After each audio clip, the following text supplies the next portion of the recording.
রোশনাই ধারাবাহিকের আজকের পর্বে আমরা দেখতে পাবো যে অনুষ্ঠানে ফার্স্ট প্রাইজ জিতে রোশনাই বাড়িতে আসলে কেউ তার সাথে খারাপ ব্যবহার করে না, কেউ তার সাথে চিল্লায়ও না, কিন্তু ভালো কথার মধ্যেই বারবার রোশনাইকে অপমান করতে থাকে। রোশনাই কিছু বলে না। রোশনাইয়ের পাওয়া গিফটগুলো অরণ্যের বোনেরা ভাগ করে নেয়। এদিকে অরণ্য গরিমাকে ফোন দিয়ে গরিমা বলে, তোমার সব সময় অন্যের চিন্তা, তাই না অরণ্য?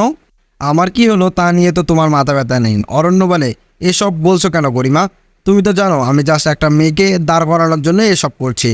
গরিমা বলে, তোমার এত কেন টেনশন হয়? ও আমার রিলেটিভ, আমার তো টেনশন হওয়ার কথা। অরণ্য বলে, আচ্ছা বাদ দাও, এরপর থেকে আমি যাই করব তোমাকে জানিয়ে করব। এবার প্লিজ আর রাগ করো না গরিমা। ও রাগ কমে যায়। অন্যদিকে রোশনাইকে বেনারস পাঠিয়ে দেওয়ার প্ল্যান করছে বাড়ির সবাই মিলে। এখানে অরণ্যের বাবা মাও ছিল। অরণ্যের বাবা বলে, আমি কালকে সকালেই রোশনাইকে বেনারসের গাড়িতে তুলে দেব, কিন্তু সমস্যা হচ্ছে অরণ্য যাতে কাল সকালের আগে বাড়িতে না আসে। অরণ্য অরণ্যের মা বলে, অরণ্যকে কে আটকাবে? অরণ্য যদি একবার বাড়ি চলে আসে তাহলে রোশনাইকে আর যেতে দেবে না।